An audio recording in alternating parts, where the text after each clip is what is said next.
Makasimba here tete? Ini handifari zvamuchose. Ndaita dambudziko remurume ari kuitira tsvina mumburugwa tete. Handisi kutaura munhu ari kurwara bodo tete, asi ndiri kutaura murume musvini anotoonekera akasimba kunge njanji tete.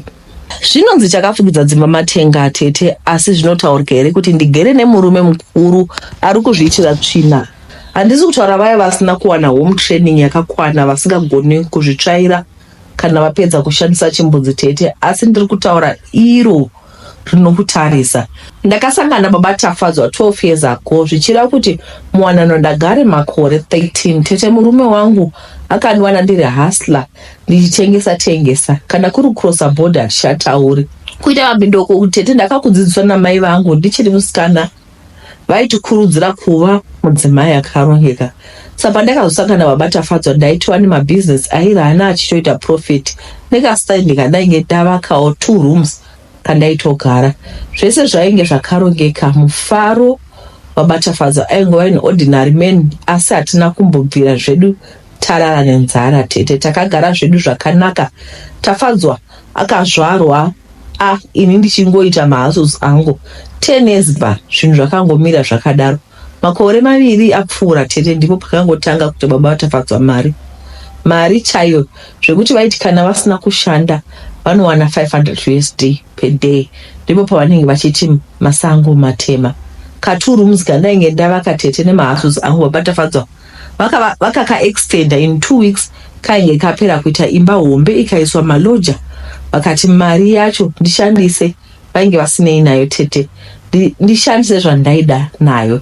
Taka upgrade tete, tikaendawo kumadheodheo. Ndaitovawo newife allowance yandaipiwa every month isinei nekutenga zvekushandisa mumba. Mabusiness angu ndaitawo zvangu for fun, kwete I needed the money, ndairarama comfortable. Asi tete, kubva zvatanga kuchinja lifestyle, upenyu hwangu chero hazvo ndiri mumari hwakundivava, especially murelationship yangu naMufaro. Mufaro ane system yekuita tsvina mburugwa vatete. Mazuva ekutanga ndakafunga kuti kurwara, ndikambosajesta kuti aende kwachiremba anoongorwa kuti chii chiri kunetsa, but anotaura kuti handina kana dambudziko randinaro. Ende chinondinetsa panyaya ndechekuti he is not bothered at all. Ini ndini ndiri kusiyirwa donkey work yese tete. Anongokurirawo kanda hembe yake inenge iri messed up mubucket. Kwakutosiya zvakadaro. Ndakambobata nepfungwa yekuti kuda ari kuita zvesim 2, saka mabhaudhi akaruza, asi handizvo. Ndakamboita snoop around his phone ndichiti pada zvimwe ndingawana evidence, asi foni yake yange yakachena kunge mapapu emwana achangozvarwa, saka dambudziko raiva pai. Tete ndakatanga kunosa kuti kubva zvandakatanga kubata tsvina yemunhu mukuru upenyu hwangu uri pastand still. Kuti Mufaro aiva nemushonga waindipa jamba here. Economy yayo yakaoma haisi secret, asi mabusiness angu they were doing well before that. Ndakatanga kuita mubvunzo isina anopindura. Indava pakatanga kusimuka baba Tafadzwa, ini ndakatanga kudona. Indava pavakatanga kuita mari, ndipo pavatanga unhubu hwekuitira tsvina mumburugwa. Handisi ndaibirwa laki rangu here tete. Woti dzimwe nguva tete unenge ugere nemhando yako, enemy of progress, isingadi kuti ubudirire. Asiwo tete, I have to admit, kubva zvandakatanga kurarama comfortable zvekunamata zvainge zviri kure neni. Ndainge ndongogarira ndiri busy, too busy to pray, chero kuverenga shoko. Saka ndaida kuchinja maitiro angu, ndodzokera kuna musiki. Fone baba Tafadzwa ndainge ndambozama kuita detective, asi hapana chandaiwana. Kana aiviga, I was doing a good job at it. Kuti vaiti vakataurawo ndidita, hazvinei, time inozongoburitsa zvese. Ndakatanga kuwana time yekunamata zvangu pandaisara ndega pamba. Mwe mazuva ndichizvinyima zvekudya tete. Mwe musi ndichicleana tete pakati pemaheadboard ari kumazuva ano. Ndakaona pakachekwa kapisi. Kabhuku kazoigwa kudai kwakanaka here. Ndakavhura bhuku riya tete, ndipo pandakaona zvandanga ndisingafungiri. Tete baba Tafadzwa vainge vaenda kunotsvaka mishonga. Mishonga iyi yainge isiri yeropa nemhaka yendidaro. Muchibhukumo vainge mune madetails, plan nemashandisiro avaizoita mushonga wacho. Mhiko yacho tete ndeyekuti vasazofa vaitira tsvina muchimbuzi. Boom, now it made sense. Ndosaka baba Tafadzwa vainge vava kuzviitira tsvina mumburugwa. Aitoziva zvavaiita. Ini ndini ndaive murima tete ndichibata tsvina yemunhu mukuru, ndosaka ini ndainge ndodzikira pamabusiness angu ivo vokwira. Asi chii tainge tisiri pacompetition ka. Marriage is meant to complement each other. Saka kana munhu oromba oga, chii chinenge chichiitika? Tete ndakatora foni yangu kwakutora mapikicha zvese zvaiva mubhuku umu. Chazikanwa chafumuka. Nawo chero ndoita maprayer points ndaiza chekunanga nacho. Ndaisa bhuku riya pachena tete ndichifunga exit plan yangu. Kana munhu achikugaira mahora akadai imi muri mapachina, chimwe chaizogona kuita chii? Ingava nhoo okay kare pasina zvemushonga. Ini handina kumbobvira ndabhilivha mune zvemushonga tete chikuriro changu. Takura tichidzidziswa kuti munhu achadya zveziya tete. Saka izvi zvainge zvoitika was not me. Zvakanzi marriage is for better or for worse. Asi apa tete painge pasina for better or worse. Vavachafadza vaisarwara asi vainge vakabata mishonga yainge yondivhiringa. Ndakapfeka mitundu yangu ndikabuda mumba nemwana wangu. Vainge vasingazivi nyaya iyi tete. Vaitondishora kuti ndakasiya rugare rwose asi mukombo wacho ngawandipfuure. Ndakazonzwa mune marumors kuti kwakauya vakadzi 5 vese vakaenda. Kwaichiuya titaurani. Kwete katete pawakaromba ukataurana nani. Kana ndiri wrong nditsiurei. Ndiyo here chakafungidza dzimba matenga yacho. Ndaifanira kuvarira mukati sehosho here. Ndichiitira kuita clean up after grown men. Vedare ndibatsireiwo nemazano. Akaoma vedwe. Saka vari kubvunzawo sisi vedu kuti vedwe ndakakonewa here nokubuda nokusiya. Ini semaonero angu handifungi kuti vakakonewa. Semaonero angu ndoona sekuti vakagona. Nekuti imagine tine munhu ane 4 years 5 years patete chitapoti training paya. Kana mwana akazvitira basa vedwe nzaranzinza zvezvakaoma kunyika kunyibata mutsvina yakadaro kuzoti munhu mukuru everyday kwai vaidoita vachitopedza zvitsvina kwete kuti vari kusiya vava vachitoitira tsvina vopedza votoita nezviweti zvokupedzisira zviya wozviita mburugwa imomo iwo uzobata mukadzi mukuru uchikle Regai ndiseke rangu. Ndonyaya yatawana mungotiudza kuti munofungei asi maondero angu havana kukonewa. Regai tipinde munyaya inoteera. Makasimba here tete ndaitawo zvivindi zvekunyora nyaya ndakambosangana naye makore apera museri. Tete ipapo ndipo pandakaita decision yekuti ini ndichanamata ndiri mumba nokuti vazhinji vanomira mberi kwevanhu isikukuviri chaidzo. Vanopfeka makushe ehwaye asi pasi vari mapere. Ukabwaira unoitwa usavi. Pasta wandiri kutaura nezvake tete akamboita maskandal makore apera nenyaya dzevakadzi dzekubata vakadzi chibharo. Vasikana vemuchechi aitanga sangana nawo pabonde ozovapasa kumabhradha ekuchechi. Nyaya iyi yaitozikanwa nehwai dzaifudza tete asi handizi kuti kwava kudzivaidzwa here kana kupusiswa tete waitoshaya kuti chii muchechi umu maidanidzwa muchinzi brother in Christ or sister in Christ. Saka muchidimbu zvainzi brother or sister. Ini kuti ndizive zvechechi iyi tete ndakaindota nasekuru vangu vadzvadzi yamai vangu ndainge ndiri palong holiday. Saka sekuru vakati nimbouya ndimbonogara navo. Naturally tete kana ukaindotwa kumba kwevanhu hapana pauchasvika uchiti kumba kwandinogara ndinopinda chechi yakadai. Unongoita follow suit nekutevedzera mitemo yawawana ipapo. Saka nasekuru ndaipota ndichienda midweek service yaitwa musi weWednesday tete uyewo service yemusi weSunday. Ndisingadi kunyepa tete pastor vaiti vakabata magwaro matsvene vaitsvedemudza shoko zviya zvekuti waisara uchiwa kuti yes mani zvaendwa. Asi tete kubva zvandatanga kuenda kuchechi iyi ndaiwa kuti no mani mweya wangu hausi settled zvamuchose. Sekuru vangu vainzi Sekuru Max vaiva nekambani yavo yavairana. Saka yaiva nesystem yekuti pese pese patinoenda kuchechi tete vaiva nedhayari ravo. Panenge pachiparidza mufundisi vanenge vachingonyora mukadhayari kavo kuda vaida kuzoti kana vava free vozoita go through manotes avo ekuchechi. Handizivi kuchechi kwaendwa religiously tete. Now that I think of it ndinoona sekuti sekuru vangu was a religious fanatic. Saka umwe musi tete musi wemidweek service tete takaenda kuservice semazuva ese since Wednesday yaitwa manheru then musi weSunday yaitwa makuseni. Taenda kuservice takadzoka kumba sekuru ndipo pavakaona kuti vainge vakangamwa his beloved diary kuchechi. Chechi iyi paiva patengwa ground so yaiva building in progress. Sekuru vakandikumbira kuti ndidzokere kuchechi ndinotora diary ravo nokuti pane zvavaida kurishandisa tete zviri important. Vakanditi dai vasina kunoita nebasa vangadai vamhanya variyo, zvino vainge vangova broiler zvaro. Saka vakanditi ndimhanye ndinotora dhayari ravo.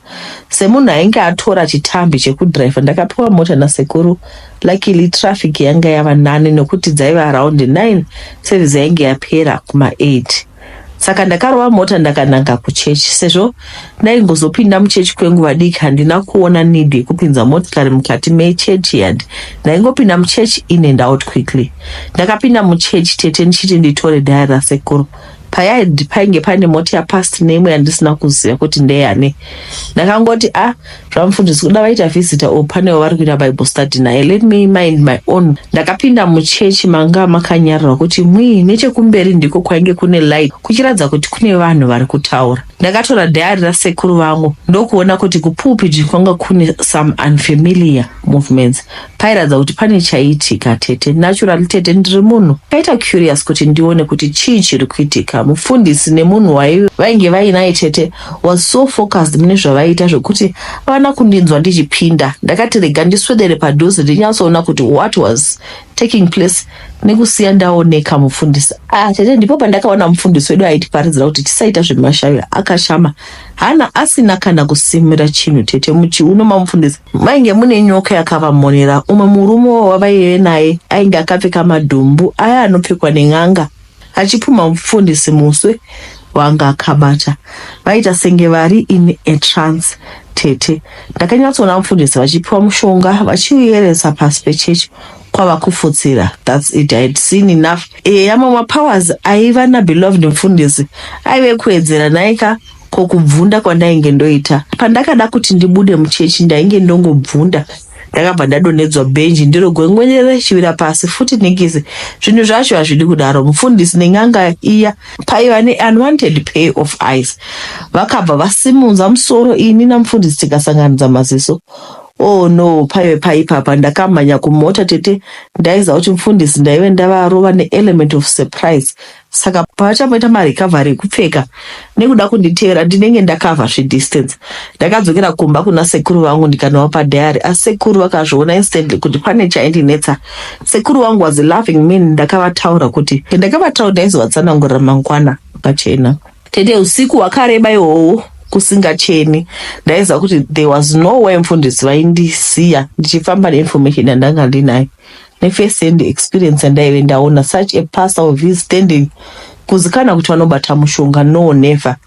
He would never do anything to protect, or he would do anything to protect secret. Iniwo handina kuvata ndichigara kuti ndodini. Ndaiziva ndikaramba ndakagara pamba pasekuru ndainge ndiri mudenja nokuti mufundisi vaiva nemupurisa muhomweka. Kupolitics vaizikana sokuti mazuva emaelection kwaitomboya vanenge vachikampena vachitombopiwa chinguva vachitaura kuti nditsanangurire sekuru. Ndaiziva kuti vainge vasingabvunzi nokuti vaibhiliva kuti mufundisi vari holy. Ndivo vaya vakaitwa brainwashed nedoctrine rinonzi touch not the anointed. So kuna sekuru yaiva see no evil, hear no evil. Mufundisi was perfect. So the only way yekuva safe yaiva yekungodisappear. Kubva pamba pasekuru pasina kuoneka. I knew it was going to break his heart. Asi kuva safe was more important pa stage yandainge ndiri. Sekuru vachingobuda ndakabva ndabudawo ndikasiya ndanyora katsamba kekuti sorry sekuru, one day you understand, ndichakufonerai. Ndokusiya pafavorite sofa ravo. Tete ndakaenda ndikambonogara neshamwari yangu for a few days, asi ndikaona sokuti ndainge ndamuremedza. Ndakazofunga kufondera sekuru. Vakanditi mufundisi vari kunditsvaka, vari kuti musi wavadzokera dhayari rangu wakavhura safe kaba 5,000 yaivimo. Vakatokubata red-handed. Sekuru vakuvava vakati dai ndaida mari ndaivaudza zvezvemari yanga isiri problem kwavari. Ndakazama kutsanangurira sekuru kuti zvese zvavaiudzwa aiva manyepo. Vakapindura kuti munhu washe haanganyepi. Tete sekuru vangu was being manipulated namufundisi uda kundiita draw out kuti vanyatsodhila nene. Ndaiziva kuti it was a trap, vaida kundibata pariva segonzo.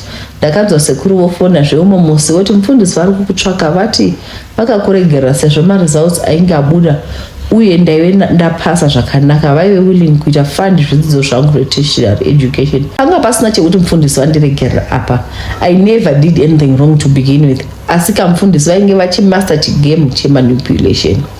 Tete kana ari spiritual battle handichatauri nezvazvo. Madzikirira everyday kunzwa kuti pane chinhu chinoda kundidzvinya kuti ndifire kuhope. Nyoka iya ndakaona muchiuno mamufundisi yakatombondivinga one day kuhope ichida kundimedza. Yasvika pachiuno apa ichindimedza kubva kutsoka, ndipo pandakatora tsvimbo ndikairova ikatsakatika tete. Ndakasangana nezvakawanda spiritual battle zvekuti dai ndaiva zinyeke ndakaparara, asi Jehovha akamira neni akandipa simba. Asi tete chandakazoona ndechekuti hakuna musi usingasviki chisingaperi chinoshura. Mufundisi vakazoita scandal yekubata chibharo mukadzi wemunhu. Murume wacho aigara kuAustralia ndokungonyuka ndokuwana mukadzi akazvitakura. Akabvunza mukadzi wake kuti ko how come ndanga ndisipo?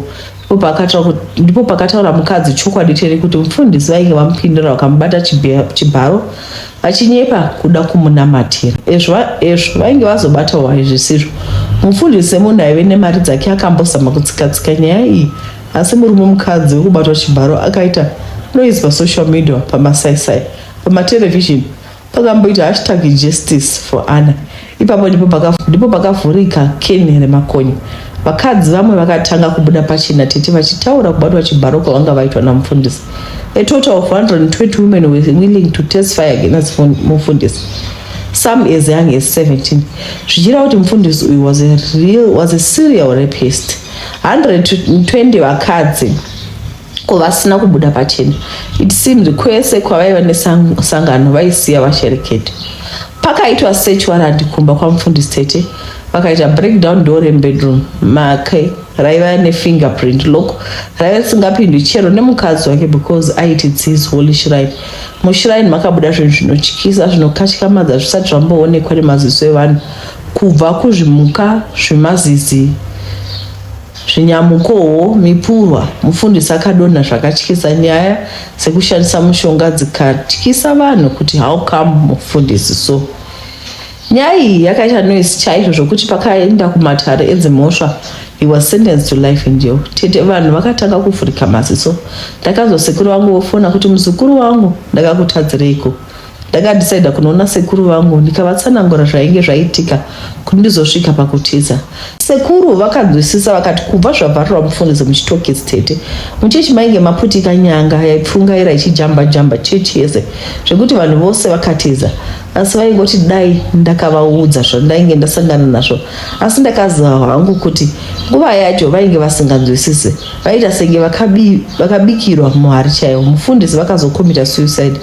I guess he could not live with it. The shame yekuti nyika yose ize zvaitika. Mufundisi akasiya a lot of properties tete, asina nhasi mamwe mabuilding ake angova matongo haatengeseki, zvinonzi agariki. Hameno kuda mhiko dzacho dzaida mufundisi mbune dai akasaroinora mhiko dzake. Iko zvino hangu ndava at peace, hapana chiri kunditambudza. Asi ndakatomboita matrust issues, especially mapastors and pastores vanongonyuka zvisinganzwisisiki. Handichanzwisisi kuti tava kurarama mazuva ekupedzisira here tete. Anzi mazuva ekupedzisira. I wonder kuti why vanhu vachibata mushonga vachida kuita zvaJesu. Kana vachingoda kuita zvemushonga ingoita n'anga zveko kuna Jesu kunoitwa mishonga yeiko. Zvinhu zvacho zvakaoma. Regai tipinde munyaya inotevera. Hello tete, ndiri musikana nemakore 27 ekuberekwa. Ndine nyaya yandishungurudza kwenguva yakati rebei. Vabereki vangu vakashaya ndichine 5 years. Ndikakura ndichichengetwa nambuya nasekuru, vabereki vababa. Sekuru nagogo vakazoshaya ndatova ne20 years. Ndakazoroorwa ndava ne21. Murume akavimbisa kuti aizonditora nemuchato. Kwasara 2 weeks kuti tichate. Sisi vangu mwana wekabamukuru akauya achiti aive nenhumbi yemurume wangu.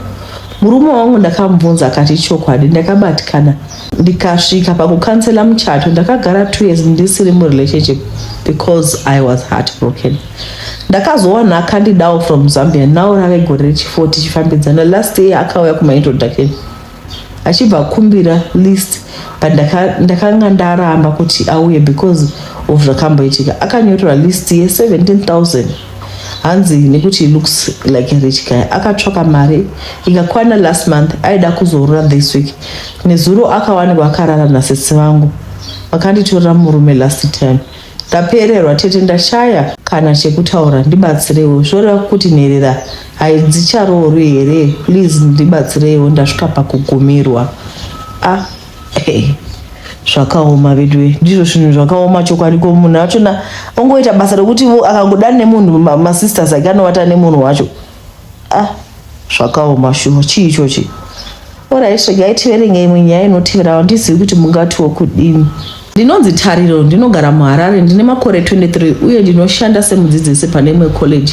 Nyaya yandiudza pano, ndakanga ndine ushamwari nemukomana anonzi Nicholas asi Mpinga yandaida, asi iye ainditorawo sesister yake, zvinova zvinhu zvaindibhowa uye taive mukuwirirana kwakadzama watete kwemakore 3. Rimwe zuva ndakasangana neshamwari yangu yandakadzidza naye kutichers college, ndichamuti Rudo, uyo wandakaudza nyaya yangu yaNiko ndichiti ndomuda asi anondiona sesister yake.